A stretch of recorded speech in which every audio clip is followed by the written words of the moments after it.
ভোরের আলোর ফোটার সঙ্গে সঙ্গে আমরা কিন্তু বেরিয়ে পড়েছি এই গ্রামে মানুষের সাথে কথা বলবো এবং এখানকার মানুষের জীবনযাপন আপনাদের সামনে তুলে ধরবো।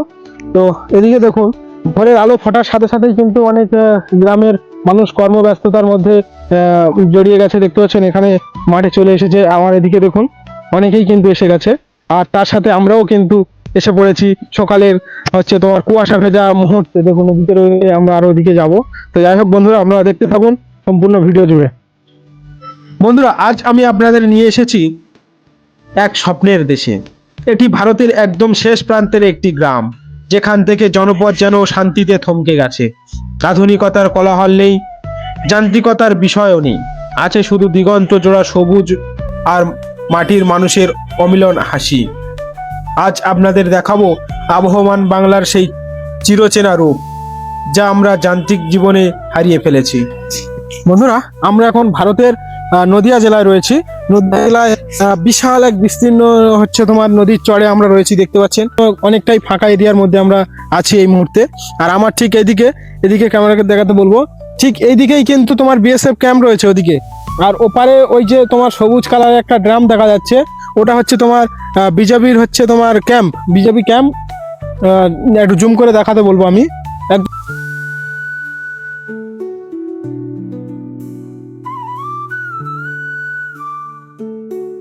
একদম আমার হাত বরাবর ঠিক এদিকেই দেখা যাচ্ছে।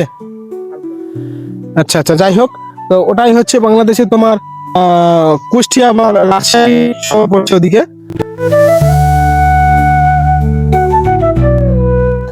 বন্ধুরা, আপনাদের একটু জুম করে দেখানোর চেষ্টা করছি। তাকিয়ে দেখুন এই বিশাল প্রান্তর। কৃষকরা এখন হাড় ভাঙা খাটুনি খাচ্ছেন। কেউ জমিতে পানি দিচ্ছেন, কেউ বা চাষের জন্য তাড়াহুড়ো করে মাটি প্রস্তুত করছেন। এই যে কাদামাটি আর পানির মিতালি, এটাই তো আমাদের বাংলার আসল প্রাণ। এসেছি এক অসাধারণ প্রাকৃতিক পরিবেশে, এক বিস্তীর্ণ জলভূমি আর তার পাশে সবুজে মোড়া চাষের জমিতে। চারিদিকে শুধু সবুজের সমারোহ আর পাখিদের অবাধ বিচরণ। এখানকার শান্ত স্নিগ্ধ পরিবেশ আমাদের মনকে ছুঁয়ে যায়। কিন্তু আজ এই সুন্দর পরিবেশে আমরা এক অপ্রত্যাশিত ঘটনার সাক্ষী হতে চলেছি, যা হয়তো আমাদের প্রকৃতির প্রতি আরো বেশি সংবেদনশীল করে তুলবে। এমন একটি ঘটনা যা হয়তো আপনাদের মনকেও নাড়া দেবে। আমরা যখন সবুজ মাঠে ঘুরে বেড়াচ্ছিলাম, হঠাৎ আমাদের চোখে পড়লো এক অদ্ভুত দৃশ্য। দেখুন বন্ধুরা, ওই যে দূরে একটি চাষির ফেলে রাখা জালে একটি বক আটকা পড়েছে। ছোটবেলায় আমাদের গ্রাম বাংলায় এমন বকের ঝাঁক প্রায়ই দেখা যেত। জলভূমির ধারে ধান ক্ষেতের আলেই সাদা বকের দল যেন চিরচেনা এক দৃশ্য ছিল। কিন্তু আজকালের বিবর্তনে, দূষণ আর পরিবেশের ভারসাম্যহীনতায় সেই বকের দল প্রায় হারিয়ে যেতে বসেছে। এই বকটিকে দেখে মনে পড়ছে সেই পুরানো দিনের কথা, যখন বাংলার প্রাকৃতিক ছিল আরো বেশি সমৃদ্ধ। এটি হয়তো আমাদের শৈশবের স্মৃতি, যা এখন আর তেমন দেখা যায় না। তো যারা ভিডিওটা দেখছেন, আমাদের মতো যারা গ্রামে বসবাস করেন বা গ্রামের ধারে যারা বসবাস করেন, তো এই ধরনের প্রাণী কিন্তু এখন আমাদের থেকে অনেকটাই আমাদের চোখে অনেকটাই বিলুপ্তির পথে আছে। আমরা কারণ সচরাচর এগুলো আর দেখতে পাই না। আমরা আগে যখন ছোটোবেলায় ছিলাম, এরকম মাঠে যদি চাষ করা হতো, এরকম মাঠে জমিতে যখন পানি দেওয়া হতো, তখন কিন্তু প্রচুর বকের দল আমরা দেখতে পেতাম। এখন কিন্তু পুরো মাঠটা দেখতে পাচ্ছেন, একটাও কিন্তু বক দেখা যাবে না। আপনি এদিকে দেখুন, সব জমিতে কিন্তু চাষাবাদ করা হচ্ছে। তারপর এদিকে দেখুন, এই বকগুলো কিন্তু এখন আর দেখা যায় না। তবে এগুলোকে ছেড়ে দেওয়া উচিত, এটাকে এখন আমি ছেড়ে দেবো।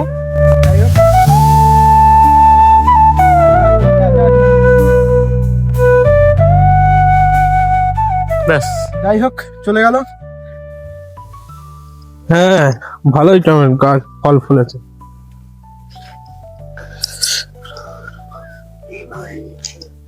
যাওয়া যাবে?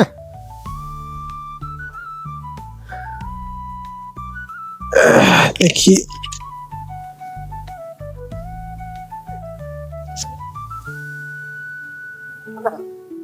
হাইব্রিড গাছ নাকি না দেশি? প্রতিদিন ফল তুলতে হয় নাকি?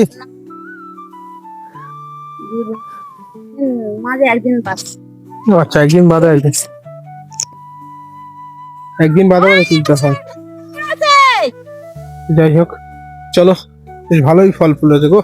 সুন্দর ফল হবে। না হ্যাঁ এখন ফল তুলে দিচ্ছে পুরো অজ্ঞান মাস উঠছে তো। হ্যাঁ হ্যাঁ অজ্ঞান মাস পুরো আর ফের এই কখন করে ফল বেশি ওঠে? প্রথম মাঝে থেকে কম। এখন দাম এবার পাচ্ছ? কমে আসছে। এখন দাম পাচ্ছ ফলের? এখন 35 টাকা কেজি 35 টাকা পাইকারি। 35 টাকা পাইকারি। ও, আচ্ছা, তো মোটামুটি প্রত্যেকটা গাছে এখন মোটামুটি তো গাছে ভালোই অনেক ফল। ফল দেখা যাচ্ছে, গাছে তো প্রচুর পরিমাণে ফল ধরে আছে। হ্যাঁ, এখন ফল কমে গেছে, অনেক ফল কমে গেছে। এর আচ্ছা, আচ্ছা। আরো বেশি ফল হতো? হ্যাঁ ওরে বাবা, সত্যি কালকে আর আজকে করে আচ্ছা, তো আনুমানিক এখনো এই গাছ কতদিন ফল দেওয়ার আশা করতে পারেন আপনারা, মানে আরো কতদিন দেবে? এই এটা পৌষ মাস যাচ্ছে তো, হ্যাঁ হ্যাঁ, এই পৌষ মাস মাঘ মাস পর্যন্ত যাবে। আচ্ছা আচ্ছা, মাঘ মাস পর্যন্ত, মানে এখনো 2 মাস ধরো। আরো 2 মাস ফল দেবে তাই? ফুল আসবে। আবার? আচ্ছা, টমেটো চাষ করে ওর কি লাভবান হয়েছে তো এখন মোটামুটি? বছর 4 বছর আর আমাদের কম হয়েছে বলে। বছর হয়, এবছর 8 বছর ধরে হয় না। লস হয়ে গেছে গাছ। এবছর এবছর তো ঝড় ঝাপটা সেরকম হয়নি, বন্যায় ভালো বছর কম হয়। ফল কম হয়েছে, দামটা একটু বেশি পাওয়া যাচ্ছে না? আচ্ছা, আপনারা কতগুলো জায়গায় এই চাষ করেছেন আর এই বছর? কি আছে? আচ্ছা আচ্ছা, এই যে এরিয়া এইগুলো তাই তো? না গো, এই এইটুকু বলতে ওটা কাদের? ওটা হ্যাঁ? বাগান হ্যাঁ, বাগান। আচ্ছা আচ্ছা, এই যে সব আপনাদের তো? চলো ঘুরতে।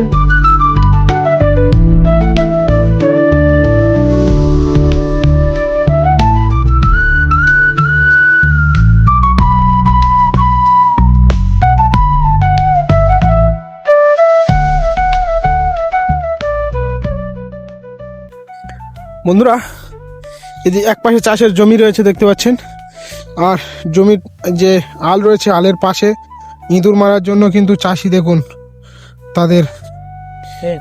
কত বন্দোবস্ত করে, দেখুন ধান দিয়ে এটাকে সাথে মনে হয় বীজ দিয়েছে। তো যাই হোক, দেখুন কতটা মর্মান্তিক ঘটনা। তুলে জানান।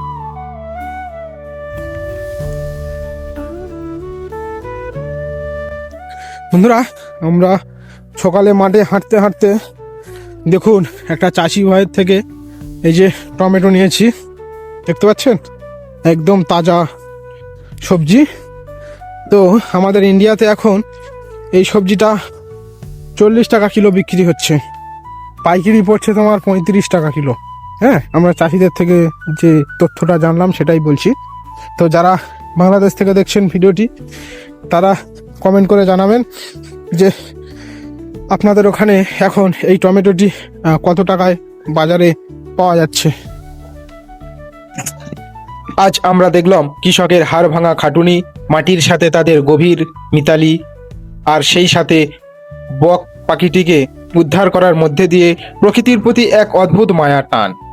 ছোটবেলায় যে সাদা বকের দল দেখতাম, তাদের এই বিচরণ যেন আমাদের মনে করিয়ে দেয় প্রকৃতি বাঁচলেই আমরা বাঁচব।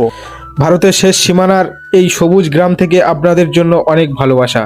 আজকের এই পুরো ভিডিওটি আপনাদের কেমন লাগলো তা নিচেই কমেন্ট করে অবশ্যই জানাবেন। আপনাদের প্রতিটি মন্তব্য আমাকে নতুন ভিডিও করার অনুপ্রেরণা দেয়। যদি ভিডিওটি ভালো লেগে থাকে তবে একটি লাইক এবং সাবস্ক্রাইব করে আপনার বন্ধুদের সাথে শেয়ার করতে ভুলবেন না। আর যারা আমার চ্যানেলে আজ নতুন এসেছেন, তারা বাংলার এই রূপ আর গ্রামীণ জীবন আরও দেখতে আমার সাথে যুক্ত থাকতে পারে। আজ তবে এই পর্যন্ত। ইনশাল্লাহ খুব শীঘ্রই দেখা হবে নতুন কোনো গ্রাম, নতুন কোনো প্রান্ত আর নতুন কোনো জীবনের গল্প নিয়ে। ততক্ষণ পর্যন্ত সবাই ভালো থাকুন, সুস্থ থাকুন আর আমাদের প্রিয় প্রকৃতিকে ভালোবাসুন। আসসালামু আলাইকুম রহমতুল্লাহি ওয়া বারাকাতুহু।